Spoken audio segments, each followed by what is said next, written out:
Okay, good morning, Commission members and staff.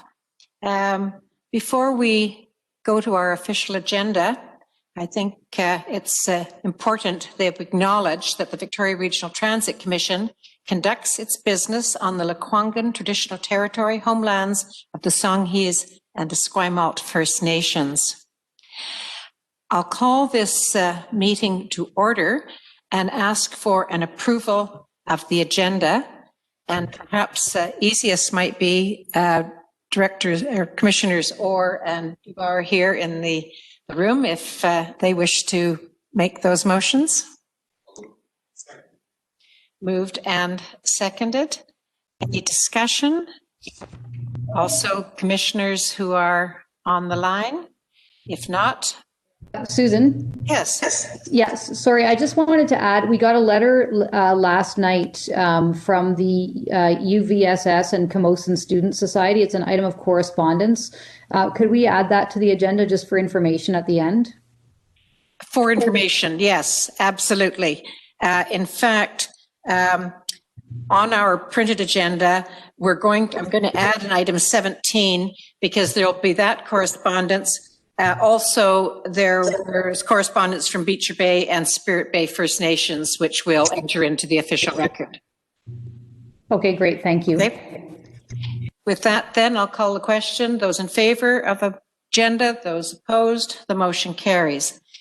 The minutes from our August 11th meeting, I put those out for approval. Seconded, moved and seconded their adoption. Any errors or omissions? None. Seeing none, I'll call the question. Those in favor? Those opposed? Motion carries. From the chair, I did want to make just a couple of comments here. First of all, I want to thank the CRD for making this meeting space available.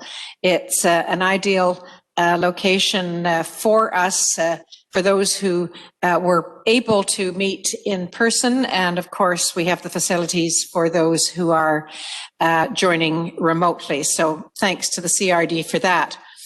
I'd also like to point out that this is an exciting year. It marks the 20th anniversary of our double-decker buses. They seem to have been around forever, so hard to think they weren't part of the Victoria scene, but it was 20 years ago. The impact of these buses on the region, they've added capacity to the fleet, but also character to our community. And the first 10 that entered service will retire this year, and a well-deserved retirement it is. On August the 1st, 2000, those double-deckers rolled into service and since then have collectively logged more than 11 million kilometers. That's quite a heavy load they've taken. These were the first double-decker transit buses in North America. And while we relish the rich history of these initial buses, we welcome 10 new double-decker buses early in 2021. I'm also pleased to say BC Transit has released the request for proposals to support the first deployment of 10 electric buses. Now that's something we as a commission have been waiting for. The RFP is an important step toward meeting our commitments to our low carbon fleet program and to have a fully zero emission provincial fleet by 2040. The 10 electric buses and charging infrastructure will be part of the Victoria Regional Transit System, and we anticipate the buses will be in service during the summer of 2022. And lastly, I'd like to thank all of the BC transit staff, all the operators, and to mention as well the operators and frontline workers of the custom service. That's also known as Handy Dart. It has been a challenging year full of change, and I commend the work that they do every day to get people where they need to go safely. And I know I speak on behalf of all the Commission with those comments. So the first item is a notice of motion from the City of Victoria, and you will have seen, Commission members, just before I turn this over to Mayor Helps, that in the reports section, staff in item number 5 have provided the background information on this. So Mayor Helps. Sure, thank you. Well, thanks, Chair. There's the recommendation from the city, and then there's a recommendation from staff. So I think it's probably fair to say that the Commission's going to go with the staff recommendation, which I'm also supportive of, especially since the NDP promised free transit for kids under 12 anyway. So I think if I'm happy to move the staff recommendation as it's laid out in the staff report rather than our recommendation, just because I think that's the direction we're going to go anyway.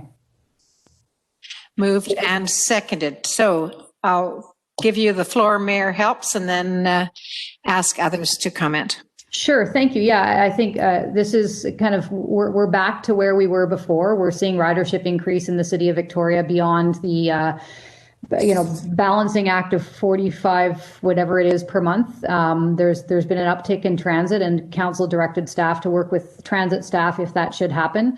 And I think this will be a good pilot project for the region and for the province. If the Premier does and his government does decide to give free transit to everybody under 12, there's going to need to be a way for that to be administered. And the cards that will be handed out to kids, young people in the city by city staff, I think might be a good way for the rest of the region and the province to learn. I don't see why the Commission wouldn't support this, because it's basically the same thing as before with an out clause for both parties. And I think I'm happy to see the way that the out clause was set up. So during the pandemic, transit was free, but we were still paying $80,000 a month to BC Transit for our kids to ride the bus for free, essentially. So that was just an oversight, I think, on everyone's part, and no one anticipated the pandemic. But yeah, I think this is good. City staff are excited. They've created an online app so kids can go online, sign up for their bus pass, and get it mailed to their house. I don't know exactly how it works, but staff are pretty proud of the work that they've done to make this happen. And I think, like to get it rolled out for January if possible. So yeah, that's all. I want to thank the Commission in advance for continuing to support this initiative. Thank you. Further discussion? Any members of the Commission wish to comment on either the notice of motion or the staff report that accompanies it? Do we have anyone, Lisa Trotter, who's indicating? I'll then call the question. Those in favor? Opposed? Hearing none in opposition, I will declare that passed. And the staff report, and thank you, Ryan, for preparing that for us, and we'll receive that for information. Sorry, my apologies. It's Kevin here. Can I just ask a question? My unmute was not working for some reason. Okay, by all means. I have no objection to the motion. I just for my own edification, some clarity on what it means to reduce that in situations, because there's no specifics on what that would reduce to or how that would be managed. I'm just kind of curious if we've thought through, the trigger. If there's a month that's down, does the following month fees drop by 50%, or what does that actually look like in terms of? Ryan Dennis, can you answer that for Mayor Murdoch, please? Yes, absolutely. Thanks for the question, Mayor Murdoch. So in practice, what we are discussing with the city, and I believe we're in agreement with city staff, is if there's a significant drop in transit ridership, both across the entire region, and then specifically with this program, compared to a rolling 3-month average of the prior 3 months. So then if transit drops relative to the average of those previous 3 months, greater than 50%, then the fee assessed to the city would be reduced by that 50%. And that 3-month average would then be our benchmark moving forwards. So as soon as that 50% threshold is breached, then we would go back to regular fee assessment. Thank you. That's very helpful. Okay, if there are no further questions, we've got the motion on the floor to receive this for information. Those in favor? Opposed? Motion carries. Number 8, this refugee program is one that is familiar to the Commission, I don't know, Ryan, is there anything additional you would like to say before we consider this? The only thing I'd like to add is typically for these reports, we receive quotes from the Intercultural Association. I didn't receive them from the Intercultural Association in time to get them in the report, but they have reiterated their continued appreciation for this program, both the association themselves and then also some recipients of passes through this program. It's been a huge benefit to new families and refugees to the region, so they would appreciate the continued support moving forwards. But beyond that, nothing to add. Thank you. Thank you. So this, if approved, is just to continue the very well-respected project as it has been previously. Are there any further questions? If not, a motion to approve would be in order. Oh, sorry, I have my hand up. Yeah. Yeah, go ahead. I'm sorry, Rob. Yeah, I'm glad you just call out commission members because I can't see it on the screen. Yeah, go ahead. Could staff just define what a refugee is for me? Ryan? So we defer to the expertise of the Intercultural Association in general in terms of administering this program. However, a refugee would be someone who is coming from overseas and new to the region and settling within the region, and they would be able to access this program for their first year within the region, after which they would go on to purchasing regular transit fare products. So, thank you. So can I just clarify, is it the first year that a refugee is in Canada or the first year that a refugee is in the region? So for example, if a refugee landed, and let's say they landed in Ontario and they were there for 6 months and then they moved to Victoria, they would still qualify for the full year? That is correct, yes. Okay, thank you. I'm done, sir. And I think the spirit behind that was along the lines of first coming to our region, we wanted them to be certain to be able to navigate the transit system and make it a part of their life. So I think that was why the time was expressed that way. And as has been said, it's administered through the Intercultural Association. Any further questions? Comments?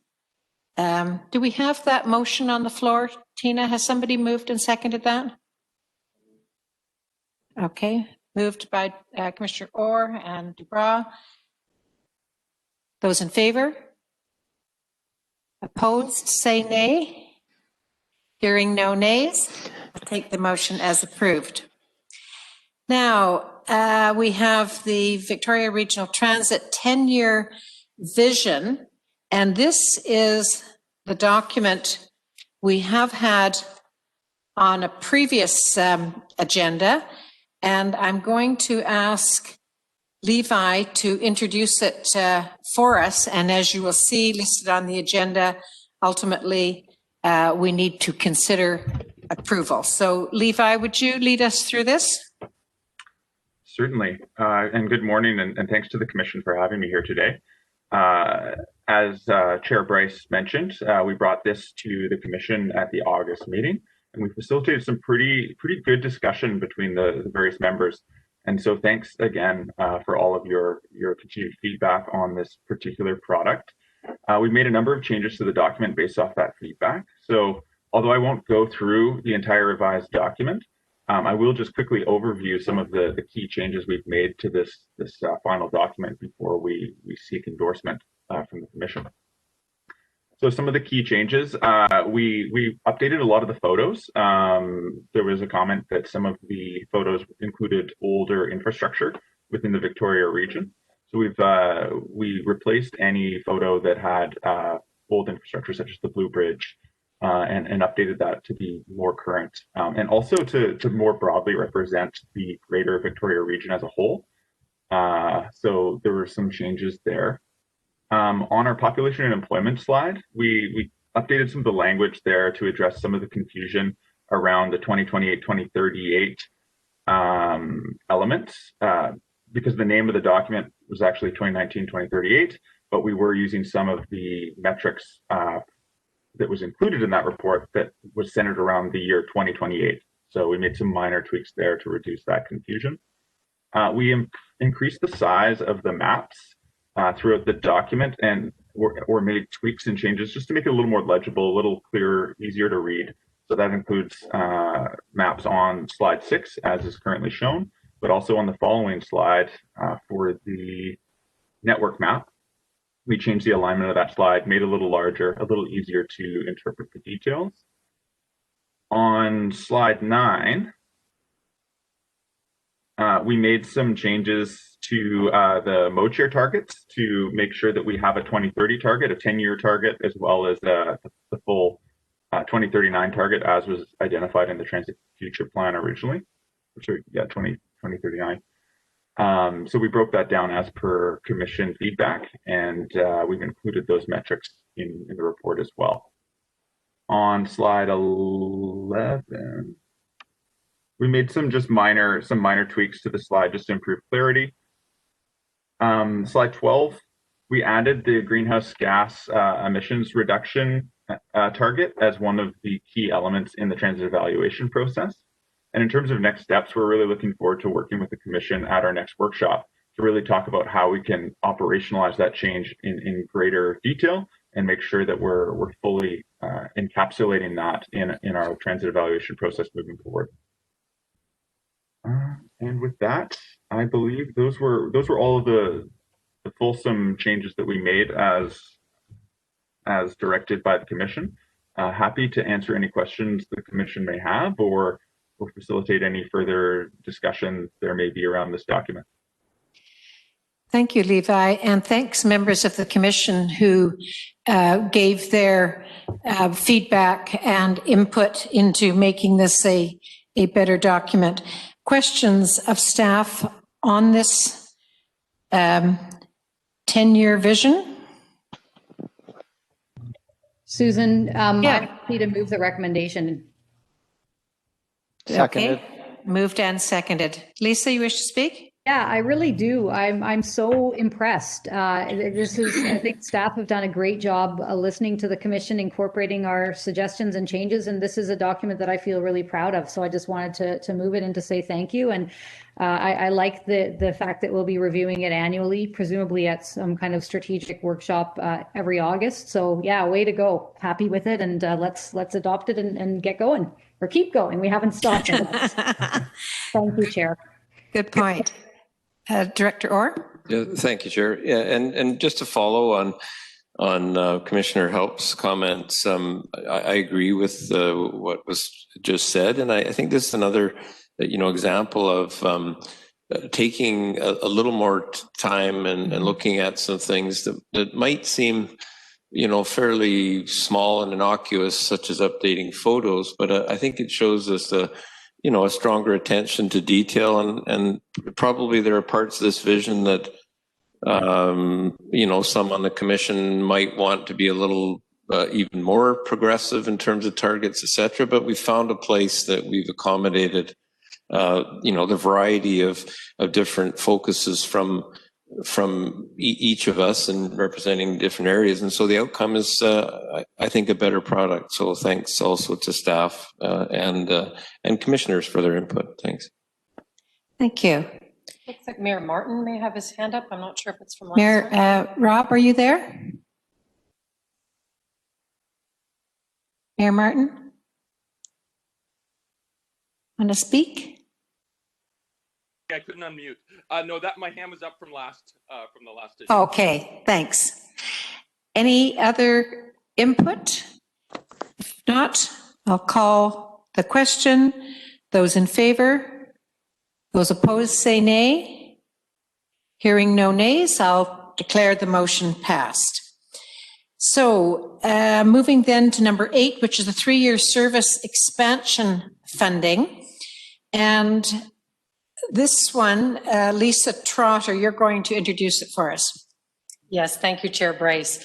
So 3-year expansion request, this would have been done and approved by the Commission last year for our expansion for this September that was supposed to happen. Unfortunately, with COVID, our expansion got deferred. And so this is us asking for confirmation from the commission that they would still like us to pursue the 20,000 hours and 8 buses that was deferred this September for implementation for September 2021. You'll see that there's also a year 2 and 3 in there. This is exactly what was signed off by the commission last year. So it has not been updated. Through our workshopping this year, I know there was some talk of us looking at maybe loftier goals to be more transformative for the coming years, year 2 and year 3.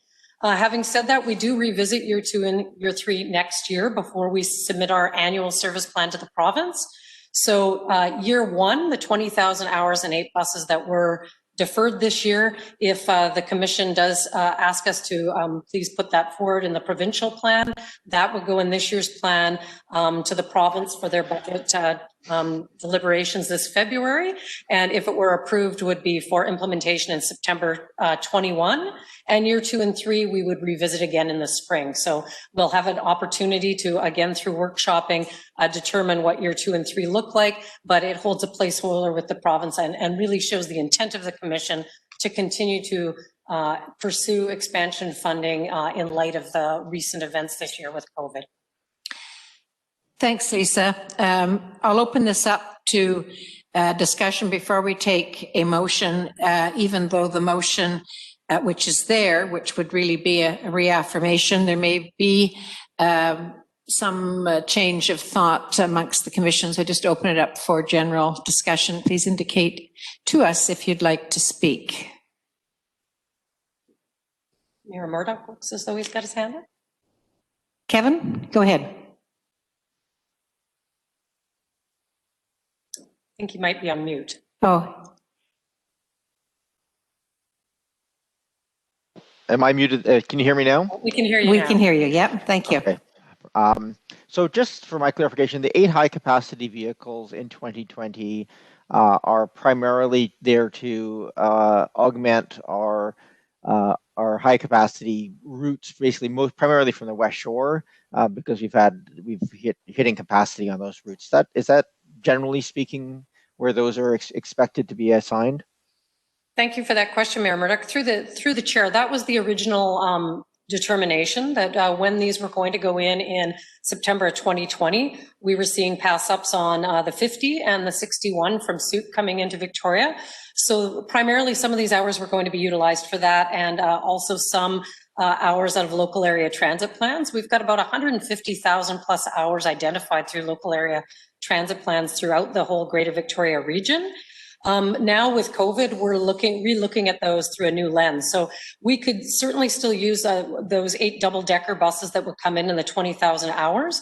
But the hope was that if this was approved to move forward to the province, that if we did secure the expansion funding, staff on our planning team would look at the best way to utilize those hours, given the current ridership that's going on within the region. So for instance, the 61 of late hasn't had pass ups, so maybe those hours would be better served going into some new service in other areas. But we would come back to the commission with a service plan at the February meeting, looking for your approval with what those hours might be utilized for, should they be approved. Okay, thank you. And I certainly have no issues with the continuing down this path. It's clear that we need the hours and we need the vehicles. So thank you for that clarification. Thanks, Kevin. Other comments or questions? Hi, Maya, please. Yes, go ahead, Maya. Thank you, Chair. I support this direction and thank things COVID and there is a need. We always knew that there was a need for transit and improvements to transit within the region, and particularly out here in Souk. I seem to recall that the Souk area plan had been, since it had been adopted and approved by the commission, that there was some planning there. And just to share with you, like our library now is breaking ground. The work is happening in that location, and that was sort of where the transit hub would shift over to. And also there's an ongoing need to have residents have access to transit to get them in and around the community. You'll also note the correspondence received by Shanu and folks living out that way about the lack of transit service completely and just how challenging it is. So there are folks there that do need to continue to get to medical appointments, work, school, and the like. So I just feel that we need to move forward in the direction, get transit where it's needed, and as it is an affordable item. We also know that transportation is a contributing cause for GHGs throughout the region. So having a green available is certainly important, and having the service ready is needed. So just thank staff for bringing this all forward, and I fully support it. So Maya, can I take that as you're moving it? I am moving it. And there'll be a seconder. Seconded by Jeff Orr. Further discussion, and remembering that we can come back and revisit years 2 and 3. Seeing no further discussion, I'll call the question. Those in favor? Opposed? Say nay. Hearing no nays, I'll assume there are none, and the motion is approved. Yes. I have new information on the question that Mayor Martin asked about the refugee program. About the which program? The refugee program. Yes. And the answer I got is that only in the first year in Canada, and is the people landed in Victoria. Thank you for that, Shamarki. Appreciate that. The next item then is the rapid bus update, and we've got Matthew Boyd here to present this for us, and we are going to take this ultimately for information. No decisions required at this time, but obviously any comments, any advice from members of the commission, much appreciated. So with that, we'll take that over, Matthew. Thank you, Chair. So yeah, as Chair stated, this is just an information update, and our intent is to provide the final plan at the February 23rd Commission in 2021. So just as a quick overview of the project as summarized in the report, and then we can lead into questions and discussion, is this project kicked off in spring 2020. And the purpose of the project is to create a unifying action plan to accelerate the implementation of rapid bus services in the Victoria transit system. And what is rapid bus? It's connected, frequent, fast, reliable transit system that can help drive ridership in the Victoria region and support some of those key challenges that we're facing over the next few years, whether it be congestion, climate change, or economic recovery caused by COVID-19. This project is being supported by the consulting firm Urban Systems. And over the past several months as part of this project, we've had some great engagement with local government partners, both local and regional, discussing with regards to what are their priorities and how they can support this project moving forward. Based on that engagement and some ongoing analysis, we do have some initial proposed phasing. So based on our analysis, the West Shore to downtown line seems to be the most ready for implementation.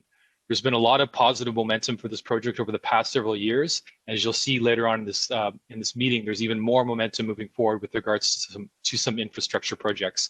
So as part of that phasing, phase 1 would see the implementation of the West Shore, the downtown line, happening at some point, hopefully in the next 2 years. With regards to other lines, we continue that analysis with local government partners, and some of the corridors that we're looking at are between Peninsula and the downtown, between Uvic and Uptown, and between Uvic and downtown.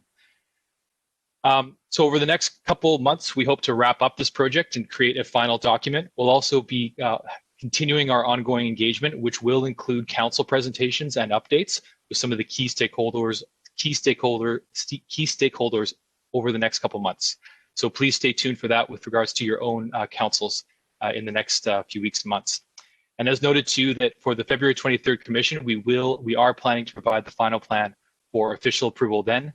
Then we would be moving to official implementation mode throughout 2021, which will include public engagement that is planned for summer of next year. So with that, I'll end it. And again, this is just for information, and I open it to discussion and questions. Thank you.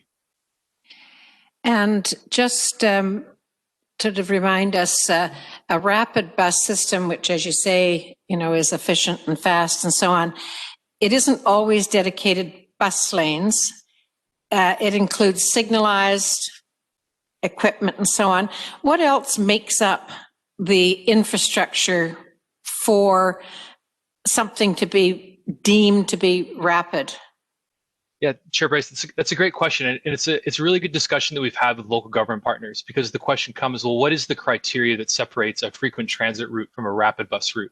And I think that there's some beliefs that, oh, we'd have to have 100% bus lanes for it to be rapid bus, or 100% transit priority to be rapid bus. But in this case, I don't think that's true. And I think that what we've seen from other transit agencies across North America, Metro Vancouver in particular, is that you don't need that full bus lane corridor to be deemed a rapid bus service. And essentially the best way to approach it is incremental, is to get those main chunks done and give that transit priority at those key intersections where there might be congestion or queue jumpers or bus lanes, to help just give bus that priority. So I think this, sorry, a little bit of echo there, but as part of this project, we are working with local government partners closely with regards to that infrastructure, with regards to what is needed for us to get to that, cross that hurdle to make this an official rapid bus service, and just being mindful that we don't need 100% of things done on initial implementation, and we should be satisfied with the incremental approach that we're doing. And I look at the West Shore to downtown line as a corridor as a great example of the iterative process with regards to making those changes to improve the service for our customers.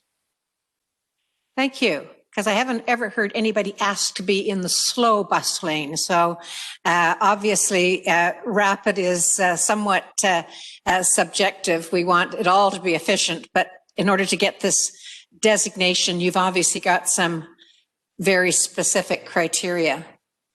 Thank you. Members of the Commission, comments, questions? This is material, much of which we have seen before, just getting it here, and it's going to be back at our February meeting for approval. Any further questions or comments? If not, yes, go ahead. Thank you, Chair Bryce. I just wanted to emphasize that students as primary transit users really will benefit from such an implementation, especially with those Uvic downtown and uptown routes. Those corridors get bogged down pretty frequently during the height of the school year. So you have the full support from the UVSS and CCSS in those implementations. Thank you for that input, Quinn, and want to acknowledge that you are actually joining us from outside of Victoria. Tell us where you're taking your university at this time. I'm still studying at the Camosun College, or at Camosun College, and actually the University of Victoria, but I am calling in today from traditional unceded Syilx territory in the Okanagan Valley. Welcome.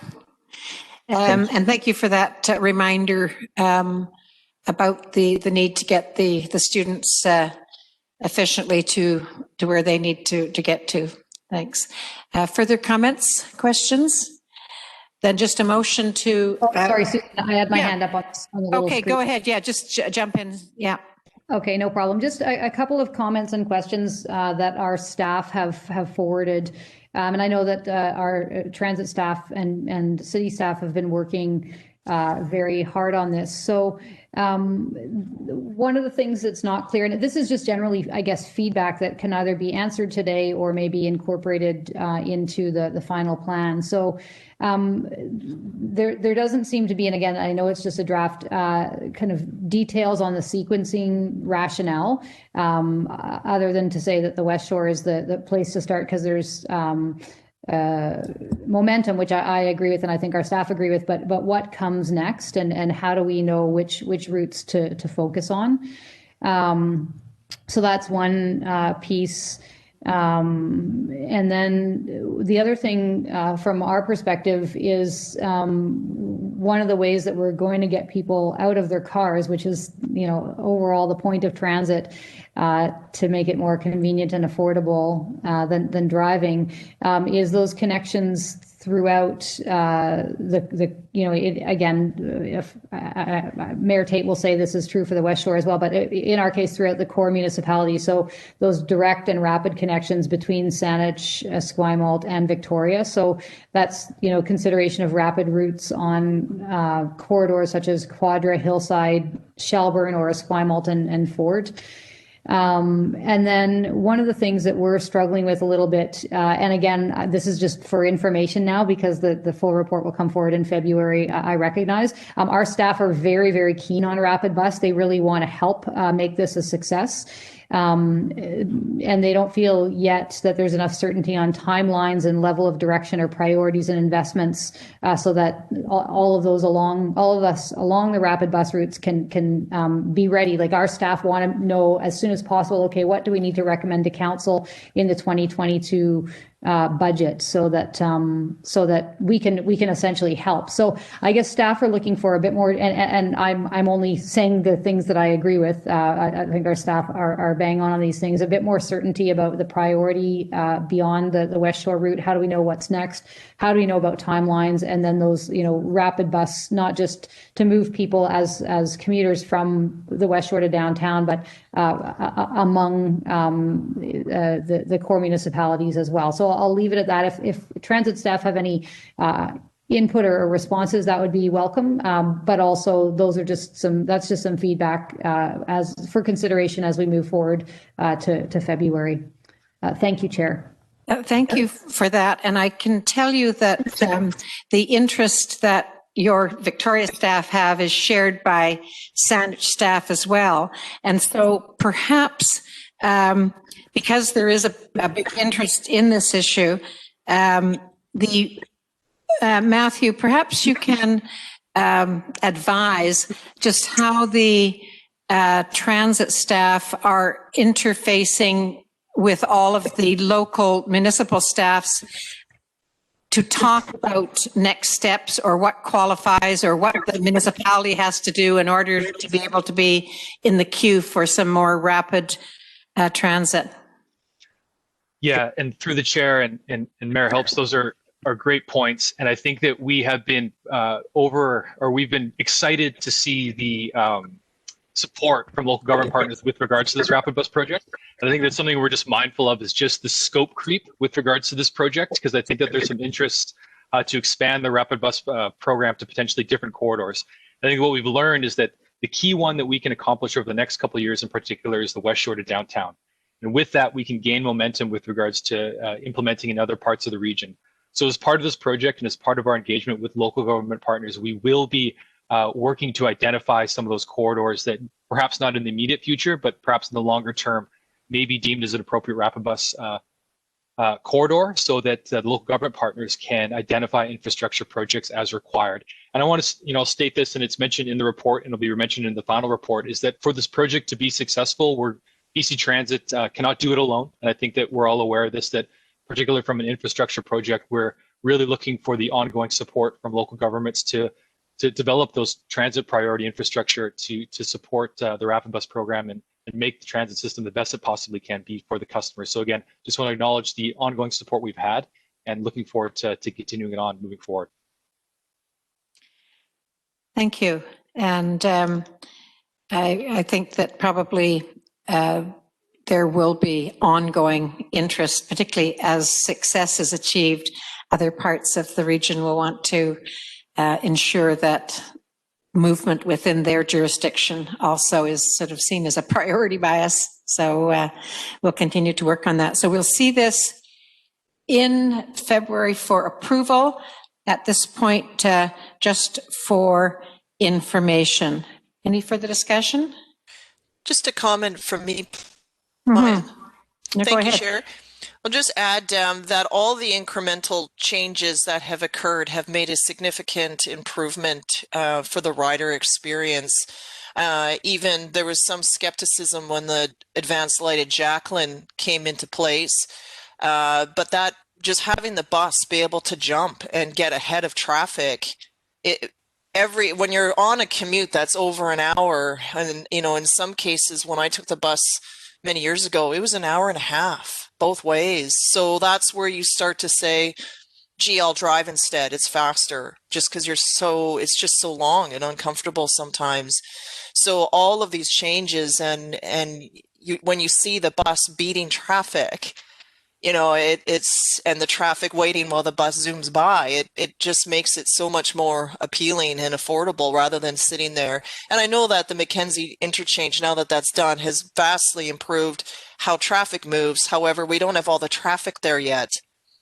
Just with Uvic, obviously, and Camosun being remote, we're not seeing that. And of course, many are working from home. But as much of this work does, when we can do it and continue to move on, I think we'll always make transit a more attractive option, which is sort of the goal. And then, of course, it's getting more buses so that we don't have pass-ups because the service is so great. So I just really appreciate staff for all the incremental work that you're doing and all the work in partnering with local governments, because it just makes ridership just that much more better. Thank you. Good points. Thank you. Further discussion? Yes. I'll move the motion for information. Moved by Commissioner Orr, seconded by Dubois.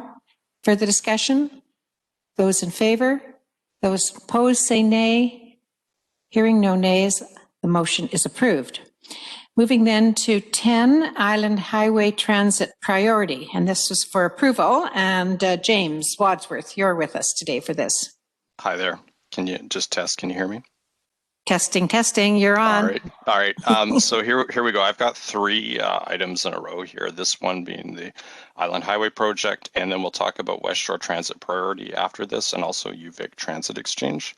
The first one here is the Island Highway Priority Project, and so right now we're seeking the Transit Commission's approval to program these into the budget for the next few years, and also begin the process of entering into project agreements with the City of Colwood and the Town of View Royal.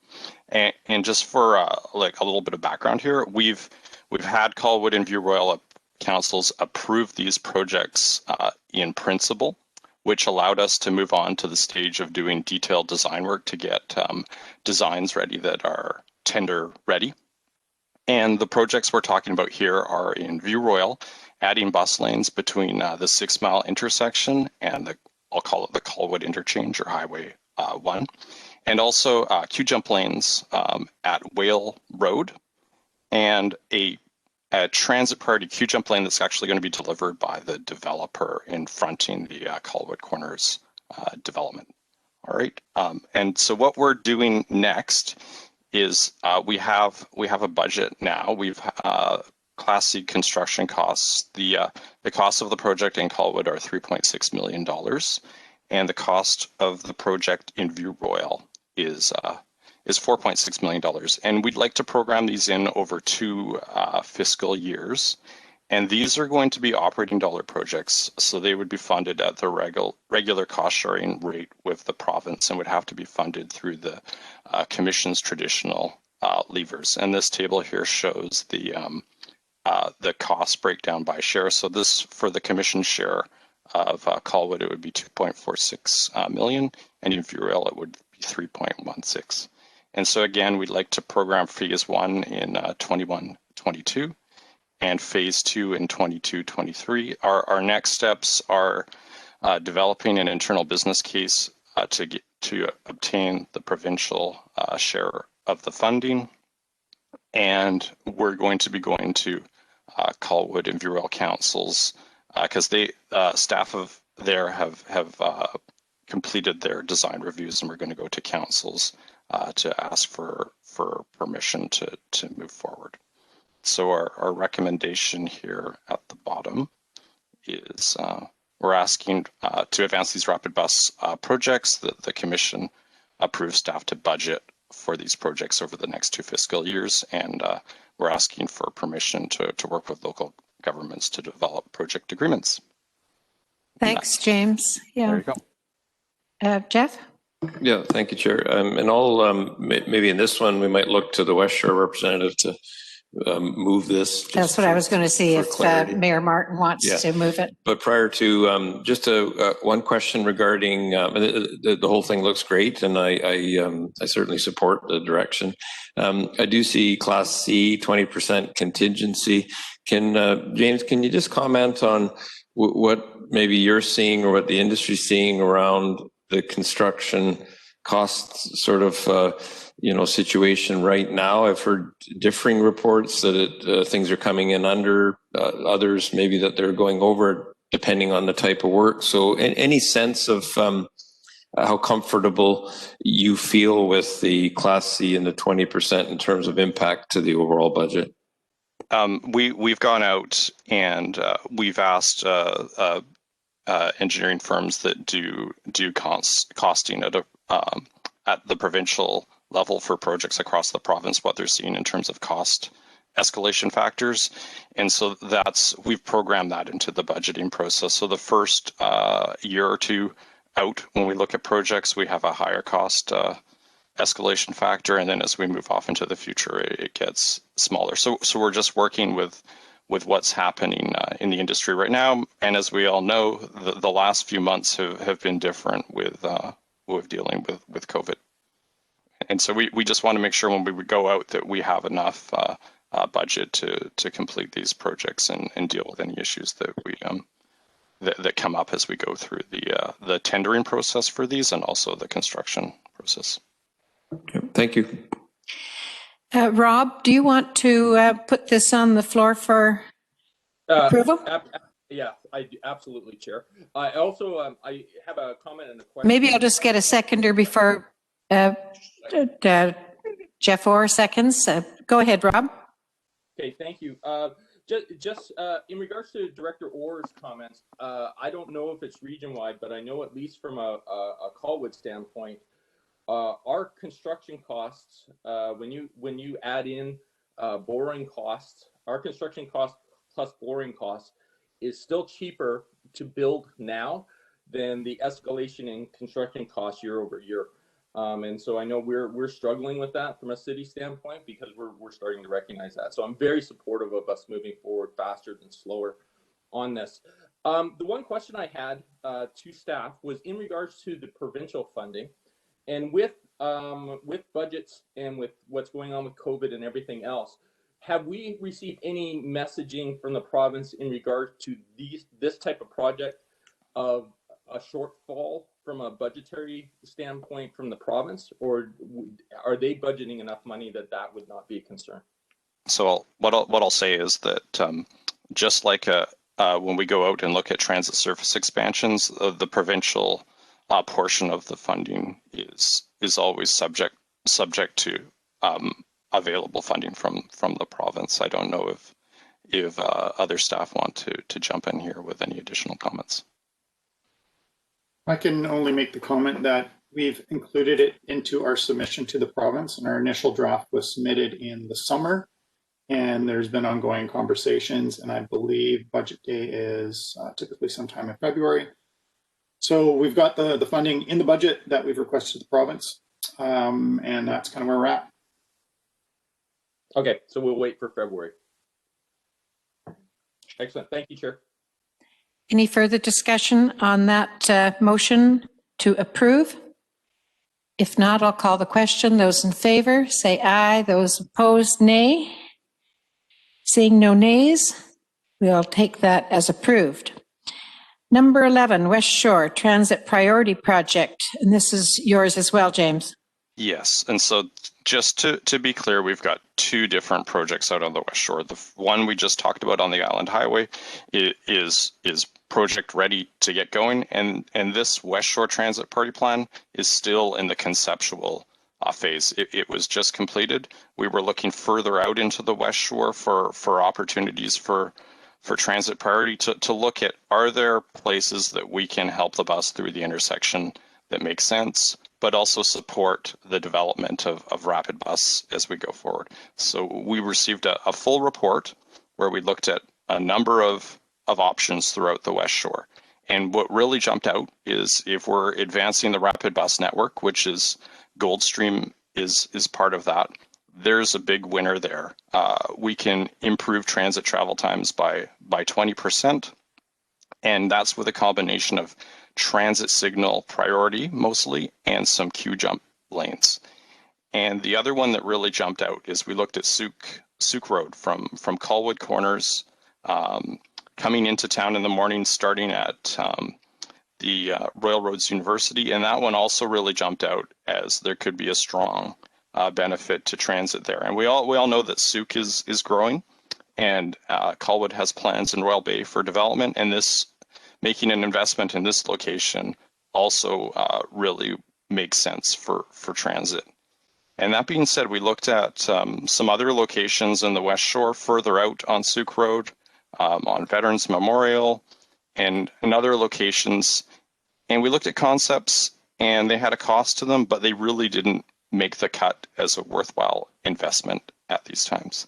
So right now we have concepts that we've completed, and we believe there's 2 projects out there that are worth $2 million altogether.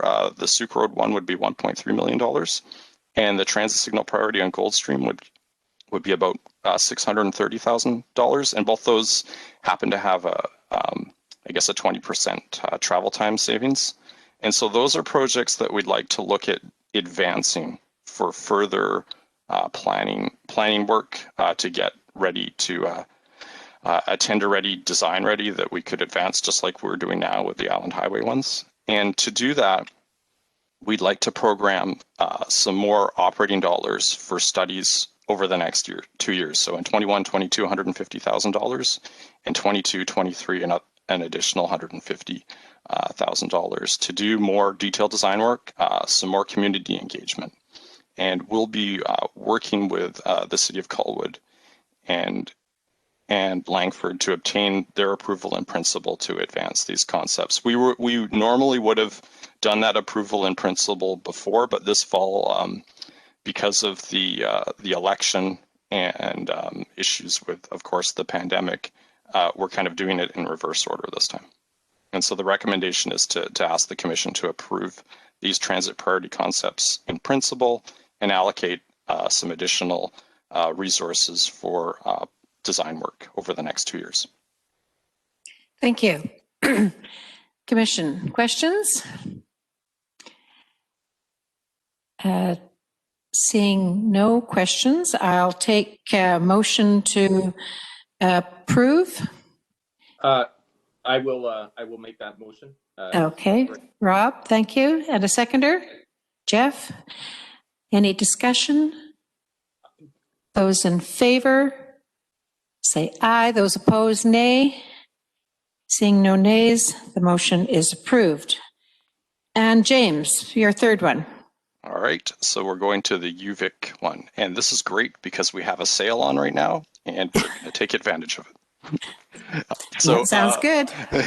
So we're asking for approval for the Commission share of the funding for refurbishment of the Uvic Transit Exchange. And so the history here, of course, Uvic is a very important location in the transit system, increases the transit exchange here, supports the service levels of service to Uvic, and also the system as well. A few years back, we really expanded the capacity of this exchange by adding the new exchange on the bookstore side. Now, if you're to go out there and take a look, you look at one side of the transit exchange, you go, wow, that looks really a wonderful exchange. The other side, the original side, is starting to show its age now. The shelters are older, the bus pads are cracked, and there's some things we could do to improve pedestrian connectivity and safety here.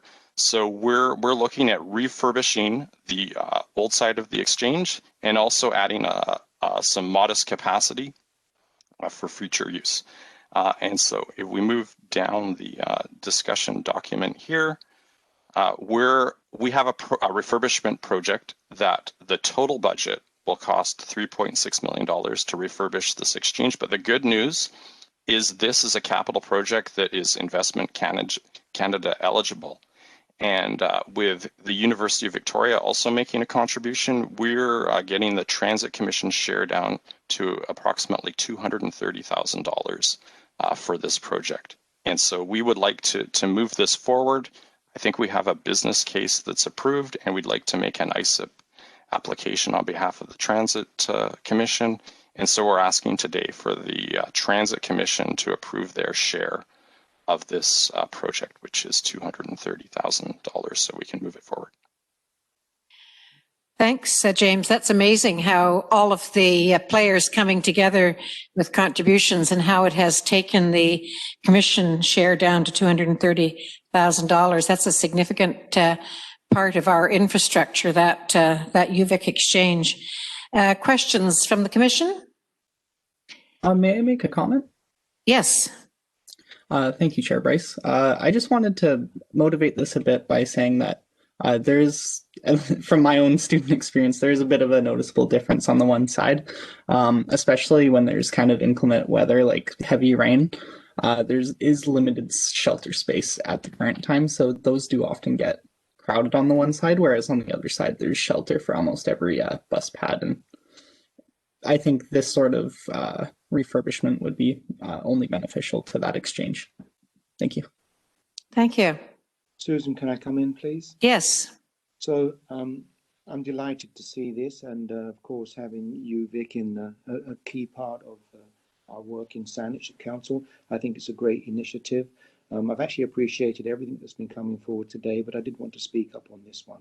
Thank you very much, and I think everyone involved sees the value of this and how it's going to contribute in a number of ways, but including our work for mode shift and increasing ridership from the student demographic.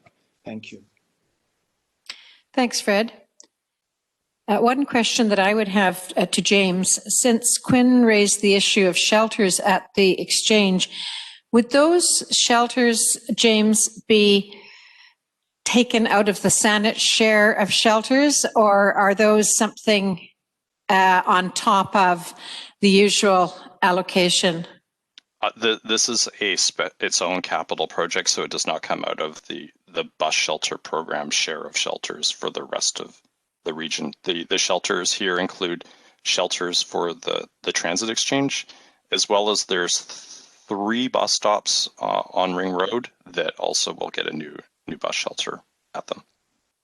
Excellent. Thank you. A motion to approve this, if it's the commission's wish.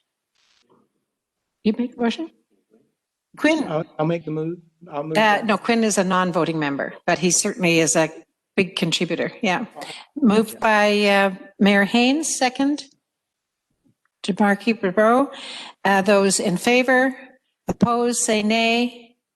Hearing none, the motion is approved. Great. Thank you. Thanks, James, for that.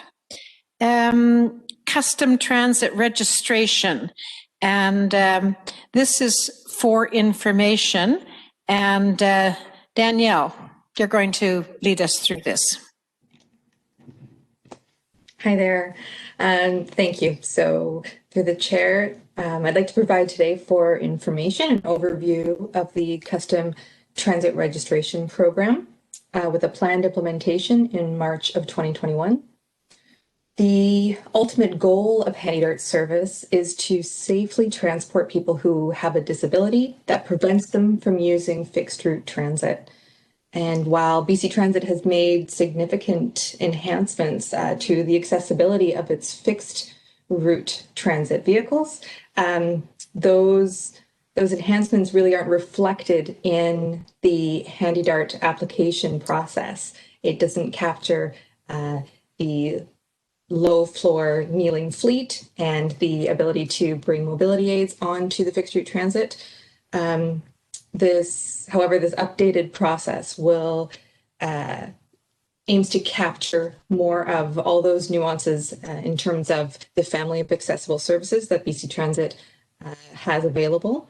It's been implemented and has been well received in 12 BC Transit communities so far. It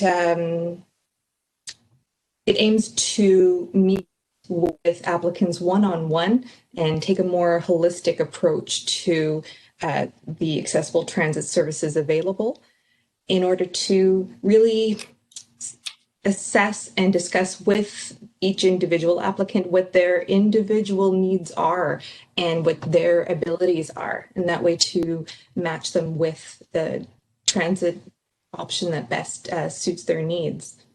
It's in line with best practices in the specialized transit community, and it employs tools developed by Easter Seals Project Action. And it really provides an opportunity to provide education and information to applicants regarding accessible transit options. And it also affords us the opportunity to ensure that applicants are able to safely travel independently on HandyDART. And finally, the program overall really aims to preserve HandyDART service, which is such an important part of our accessible transit services. It really aims to preserve that for people who really need it to get around in the community. And thank you very much. And through the chair, I'm pleased to answer any questions or open it up for discussion.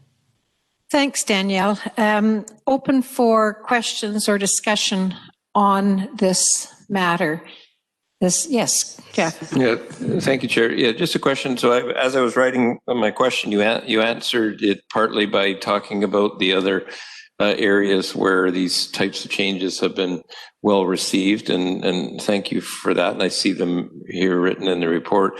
And I didn't see it in the report, but do we have a sense with our local users who would fall under these various categories? Do we have a general sense for what their interest is in this change and or their acceptance of us moving in this direction? Danielle?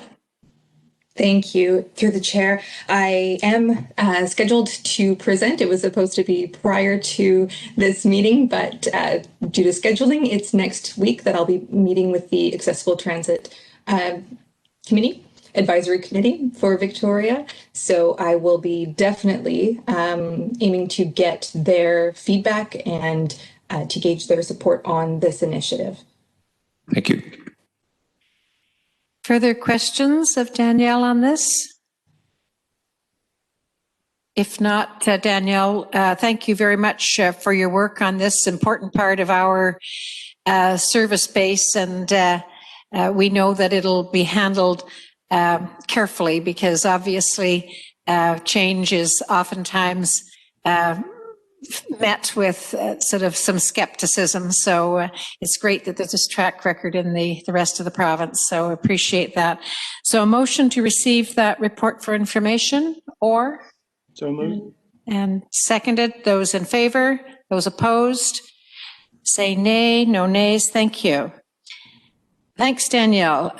Planning update. Levi. Thank you, Chair Bryce. So I'll just bring the Commission through a brief update on some of the planning activities that have been underway since our August meeting. So we'll start with the service changes. So usually we don't have a service change in November, but this year we implemented a special service change on November 2nd to help address some service reliability challenges in the system. What we found is that with the return of fall service, total vehicle congestion on the roads within the region were definitely down due to COVID. So there were some routes, particularly those coming from the West Shore, that were running a little bit ahead of schedule. So we wanted to make sure that we were able to address some of those challenges as soon as possible for our customers. Upcoming January 4th, we have another service change scheduled. Not any majorly significant changes associated with this service change, really just minor tweaks to service levels and running times to better align with the changes we're seeing in ridership across the system, and as well some minor changes to running times to really help improve service reliability for our customers on the road. In terms of planning work, both the Broadmead, Cordova Bay, and Esquimalt Royal local area transit plans are now complete, and we'll be looking to bring those forward to the Commission at the February meeting for approval and endorsement. As well, the Peninsula Local Area Transit Plan is about to get underway. We're starting to look at the terms of reference for that project, and we have our first key stakeholder, our working group meeting scheduled for early January, bringing in our local government staff within the Peninsula area into the discussion. In terms of other municipal work and transit initiatives, Matthew Boyd gave an update on the rapid bus implementation strategy, so that work is still underway. A special project we've been working on in collaboration with the City of Victoria is the Legislature Exchange. So there's a number of key projects that are occurring within the James Bay precinct area. And as part of that to support that work that's currently underway, and as well to support future rapid bus implementation. We've been doing some preliminary capacity assessment for that exchange so that we can work in a proactive way with the City of Victoria to ensure that we're able to provide the infrastructure that's required moving into the future at that location. In terms of bus stop improvements, we continue to work with local governments across the region to improve infrastructure and to provide information to our local government partners around location, amenities, etc. As well, we're kicking off our annual BC Transit Shelter program for 2021. So we're starting to have those discussions with our local government partners around interest and also potential locations for improving bus stops with shelters. Our development referral process. Since our August meeting, as of a couple of weeks ago, we had received 24 development referrals throughout the region and provided comment to 5 different local governments on some upcoming developments within each jurisdiction. And we just continue to provide that guidance and feedback to our local partners from a transit perspective on their development processes on an ongoing basis. As well, we have an attached service monitoring report. We've taken a little bit of a different approach for the last 2 planning updates just due to COVID. So really, we shifted the focus on this particular report to look at how COVID has changed and impact ridership within the system. We'll just provide a quick update to the Commission there. What we're finding is when COVID first started, we were down up to 75% on ridership. Since then, with the province's restart plan and the work that we've been doing in collaboration with our local partners, as of the end of October, we were down only, I believe it was about 58%. And since then, we've been continuing to trend upwards. And I think as of last week, we're down only about 52%. So we're definitely seeing ridership slowly trickling upwards. You'll see as the graph on, or figure 1 shows that trend line a little more clearly. One thing we noticed is that there wasn't the regular big bump in ridership that we usually see associated with the early September. And that was largely just due to post-secondary institutions primarily operating with essentially virtual classes.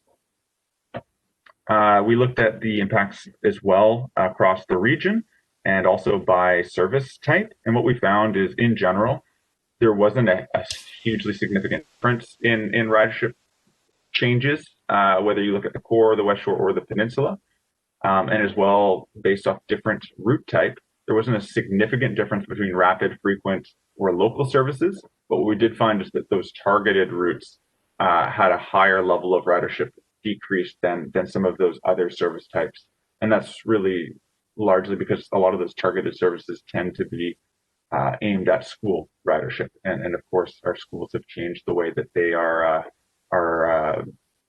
scheduling their classes and the way that that education is being delivered. So with that, I will turn the floor back to the Commission to answer any questions that you may have regarding this content. Thank you. Questions of this report? Members of the Commission? Seeing none, then thank you for that information. And a motion to receive for information? Moved and seconded. Those in favor? Those opposed say nay. Hearing no nays, the motion is approved. The infrastructure update. Back to you, Levi. Yeah, hi, the other one. Okay. Really quick here. First program is our shelter delivery program. We have 18 projects that were approved this year. We've completed 4 of them, and the final installs will happen over the remaining months, of the fiscal year. We've got 1 shelter installed in Oak Bay, 2nd in Langford, and 2 in Colwood so far. Jumping down to our Langford Center, where we put the CNG fueling infrastructure. The project is still open. We have a few ancillary items that we wanted to upgrade as part of the project, just to help us out on our reporting on terms of fuel consumption, that type of thing. So the project is substantially complete, but that's the reason why you see this project still on the infrastructure update report. Handy Dart, which is probably our largest project that's happening right now in the region. We're at about the 30% detailed design phase. We've been doing our internal consultations, so that's all of our subject matter experts, discussions with some of the operating sides of the business, working through all of the various challenges at the site, working through like our BC Hydro right-of-way aspects, the Capital Regional District, the water main, doing a lot of work on the environmental aspects, continuing our conversations with our community engagement groups, First Nation communities. And so with that, which is quite good, actually, we've been working through all the various significant issues that we have. And we think we're kind of seeing at the light at the end of the tunnel here. We're now starting to get into the minutiae in terms of design, which is excellent. And we're really hoping that by this spring, we'll be able to advance some of the early works, which in this case could be some of the environmental improvements that we want to make. And so, more to come on this project, but it is moving ahead and things are moving forward. Granted, most of it is kind of behind the scenes, so there's no shovels yet in the ground. Jumping into the facility master planning process. So again, just to recap, this is our 25-year plan for all of our operations and maintenance facility requirements, which takes into consideration future growth forecasts, as well as our battery electric fleet program. And so with that is we're really doing a real deep dive right now in our current facilities. So really analyzing our operational needs, both at Langford and Victoria, as well as incorporating what does the advent of battery electric vehicles mean to both of those two sites, and then also future planning work for the new facilities that we think we're going to require to support the system. So that work is advancing as well. And then lastly, we gave you a quick snapshot on where we're at with Ministry of Transportation projects, and just to provide a little bit of insight into some of those studies and some of those projects that are happening. So there you go. Thank you. Lots going on. Questions on this report? Seeing no hands up. Oh, yes. Jeff. Yeah, thank you, Chair. Yeah, I seem to be blabbing a lot this morning, so sorry about that. Mm-hmm. Just noticed on the transit to shelter part of it, just a question and then two questions. One, I don't see that the North Saanich has made any requests, and maybe if you could just comment on if there's any notion from the staff side as to whether that might be the case. And secondly, the criteria for approving shelters, I note that most that have applied have received some. Souk stands out as having requested 5 and having received approval for 0 in both uptakes. So those are the two questions. Thanks. Yeah. One of the things too is the reason why there was a second round is initially we have, in terms of the shelter program, made a much larger investment into the Victoria region over the period from a percentage basis. So if you look at all of our systems, so with the advent of ISIP, we tried to do a focus into our regional systems with that additional money. A bus shelter in some of our smaller communities has been cost prohibitive in the past. And so what we tried to do is reprioritize some of our marketing and engagement efforts to make that information available and make some investments into our regional systems across the province. And so the commission, rightly said, well, we still want to advance our program, thus the second round, and we applied for additional ISIP funding. So we were able to basically double the program for what we had initially initiated. And so that's the only thing I can really comment with respect to the number of shelters that you see in the program. The second piece is, yes, there is most certainly a criteria. We evaluate every application. Each application would identify what its needs are. Planning helps support us in terms of the shelter size, for example. And ultimately, we are looking at doing some further refinements to the program. We have heard kind of loud and clear, not just from we call it the Greater Victoria communities, but communities across the province, that they would like to see more of a focus from BC Transit on the shelter program in its entirety, and we're doing some organizational change with that a little bit as well. And maybe want to put Kevin Schubert on the hot seat here a little bit. I don't know if you've got anything you can comment on some of those ideas with respect to some of our call it our improvements to the program.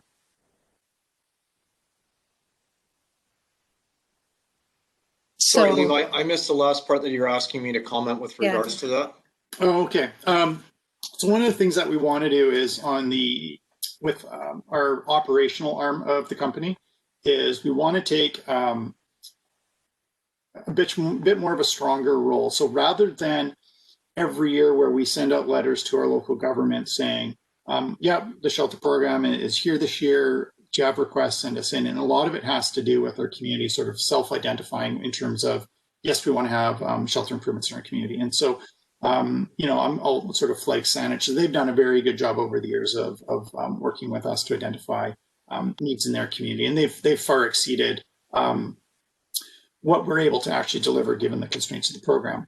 But having said that, we want to take a much more active role at BC Transit to help promote the development of the program, both here in the Greater Victoria area as well as the regional system. So we're going to be doing refinements in terms of how the shelter program the shelters that are selected are prioritized. So obviously, locations where you've got safety issues is kind of like at the top of the list. Ridership levels is a second. And we have a few other criteria attached with that. And so, site conditions, access to road right of way, et cetera. All of those things come into factor, accessibility considerations too. So there's lots of things that feed into that. And we want to bring a bit more profile so that questions like this, we don't necessarily have to have. We've got that information made available to, our municipal counterparts, so they understand the program, they understand the criteria, and we have a little bit more of a well-oiled machine. So it's definitely a program that we're developing and refining as time goes on. And just to follow up on Mayor Orr's question, you're obviously administering a provincial program and talking about setting criteria and raising awareness and such around the province. And then within that, you're saying Greater Victoria has probably always had a higher interest in this than perhaps some other parts of the province. There is obviously a formula for allocation on this. Would it ever be possible that within the Greater Victoria Transit Service, we invested financially as well in order to meet those demands and interests in Greater Victoria? While we're interested in what's happening in the rest of the province, quite frankly, we're responsible for what's happening here.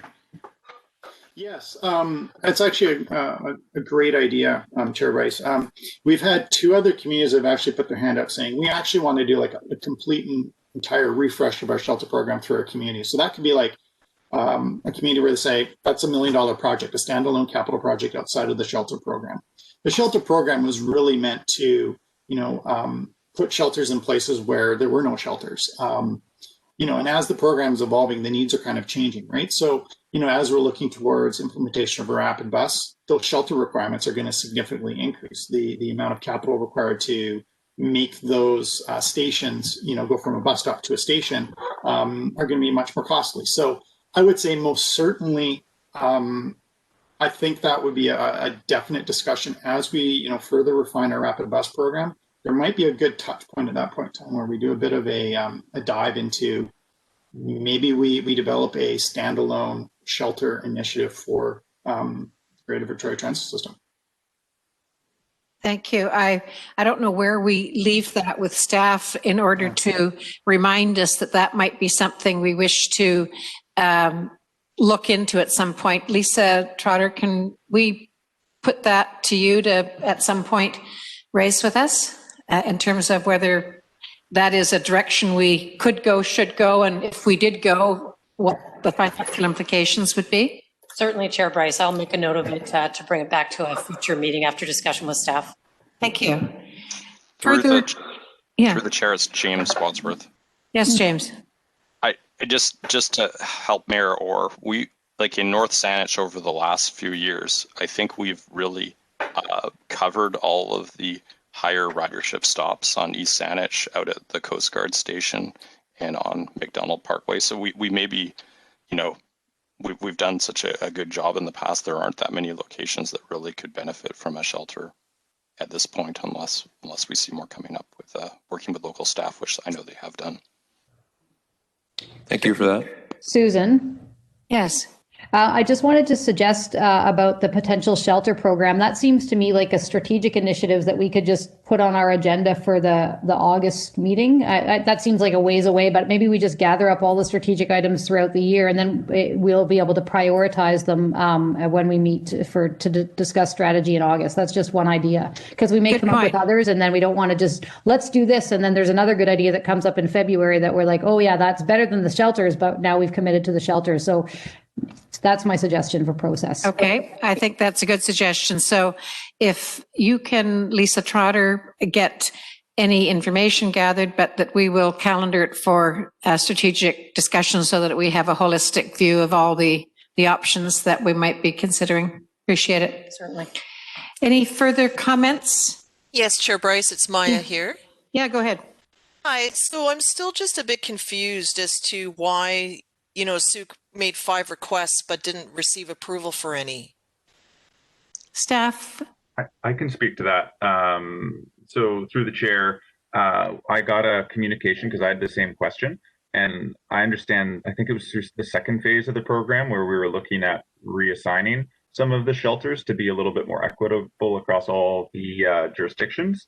I understand that Souk staff felt they didn't have the capacity within the time frame of the project to move forward on the stops this fiscal, but I understand we will be revisiting that through the 2021 shelter program, where I understand Souk staff felt that there would be more time to prepare for the installation and have more capacity. So that's my understanding based off the communication trail I've been included in so far on this process. Okay, that helps. Thank you. Any further questions on the infrastructure update? Motion to receive for information or Markey? Those in favor? Opposed, say nay. No nays. That motion passes. Then the operations update. Kevin. Yes, good morning. I will try to keep this within the 50 minutes we have allotted for the remainder of this meeting. Joking. I only have a few updates that I thought I'd provide, or items I wanted to highlight, and then I welcome any questions. I think the key thing that was very mindful when it came in and for last fall was our service reliability, and I just want to highlight that we continue to deliver a very, very high standard, a standard that I've come to understand is higher than that of what typical agencies strive for in the industry. In comparison, we were 99.85% on average. That's of all scheduled service actually delivered, versus last year we were at 99.5. One of the things I wanted to just highlight in this report was with regards to the compliance to the mandatory face covering policy that we implemented in August. The average since the implementation achieved more than we had hoped for, which was greater than 90%. We are at 93% during that time period.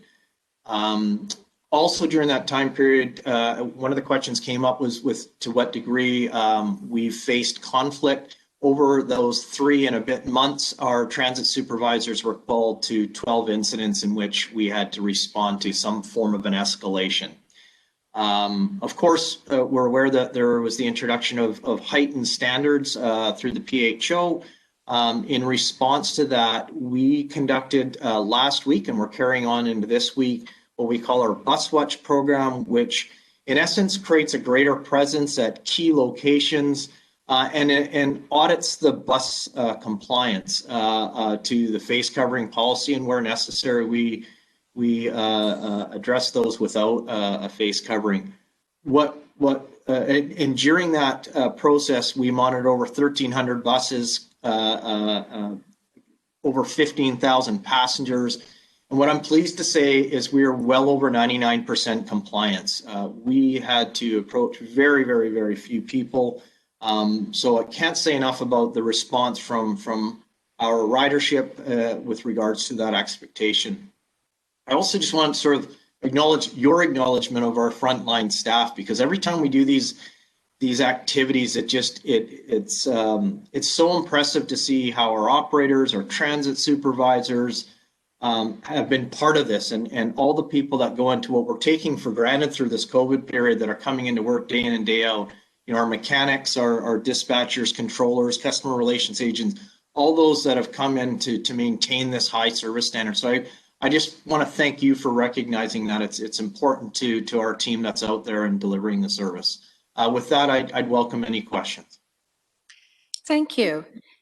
Questions of staff on this? Seeing no questions, and that's good reports. And I know that it's an additional challenge for our operators, which they have handled with their usual high professionalism to deal with all of the issues that come up during COVID, and certainly the masks are a part of it. So good for our community for being so interested in keeping us all safe. If there are no questions on that Chair. report, question, yes, go ahead. Yeah, thank you, Chair. Commissioner Orr here.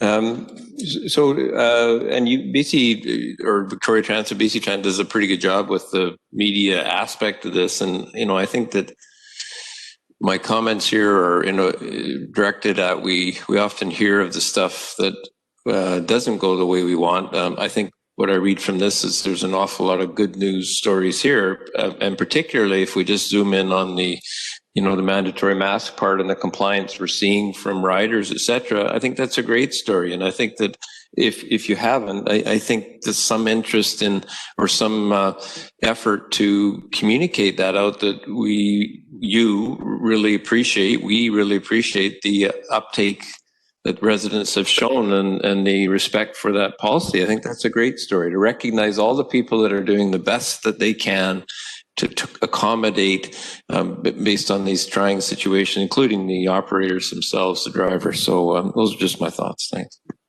Totally agree. And has there been that positive message? I know I see lots of good stories come out from transit, specifically on the high compliance, on the mask wearing. Has that been identified, Kevin, as one of the focuses? Yeah, we have done some, our comms team's been very proactive on that type of communication. I have to admit, I've been buried in this a little bit, that I haven't actually been aware of what we've done with this. We're just at the end of the first week of our compliance auditing, and I think that's something we've just shared with them, as the feedback from those audits. So, but I love the suggestion. So if we're not, it's something that I would definitely work with our comms team to introduce. Good. Thanks for raising that, Jeff. Further comments or questions? Motion to receive this report for information. Jamarkey, Jeff, those in favor? Anyone opposed, say nay. Hearing none, the motion passes. This takes us just to the correspondence. Now, all of you will have received 2 letters from the First Nations regarding the bus service and in the Souk area. So those had been referenced. They will come up subsequently at, I believe, probably our February meeting, where we come down to making some decisions. So those 2 pieces of correspondence should be received. And Mayor Helps, you have another piece of correspondence. I don't believe it has been circulated. It has not, Chair Bryce. That correspondence did come in late last night, and we didn't have time to get it out this morning, but okay. I can bring it up via email, or we can just receive it and I could send it out after the meeting.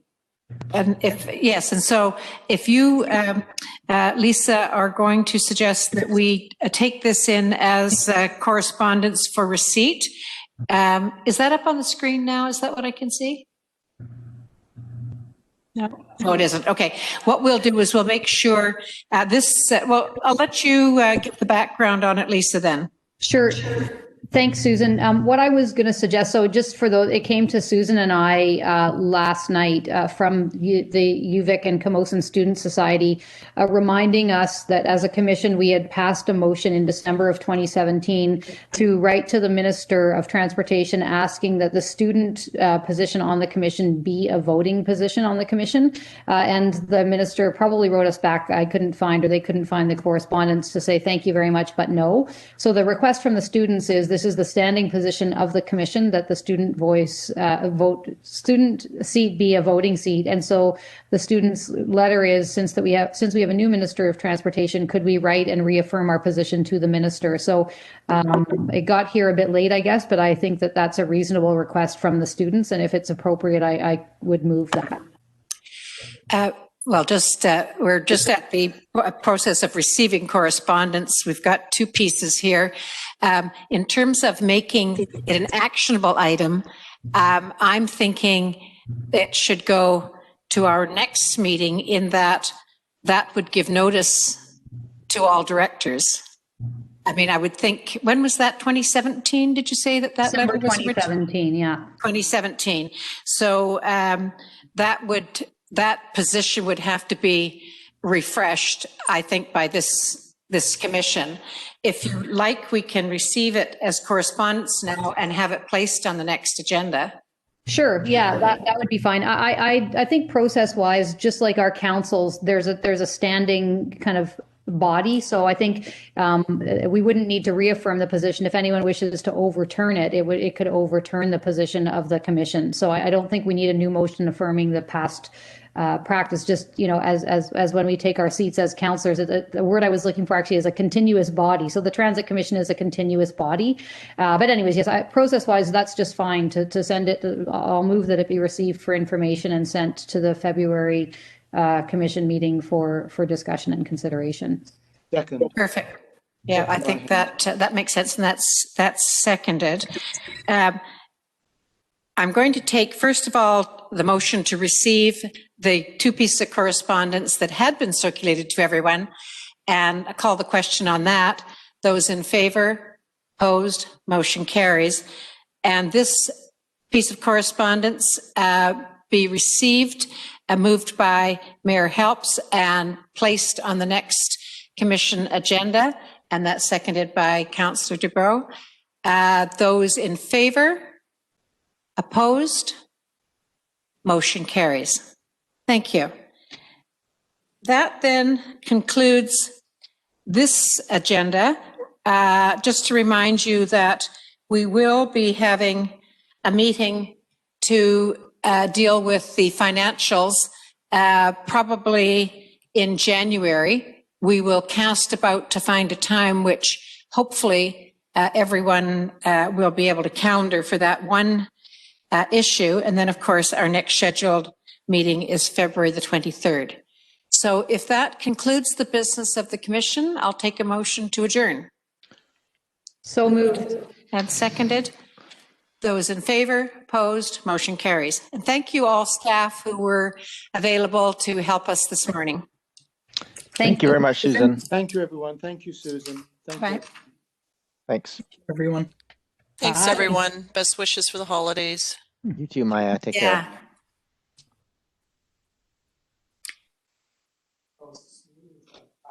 Yeah. Well.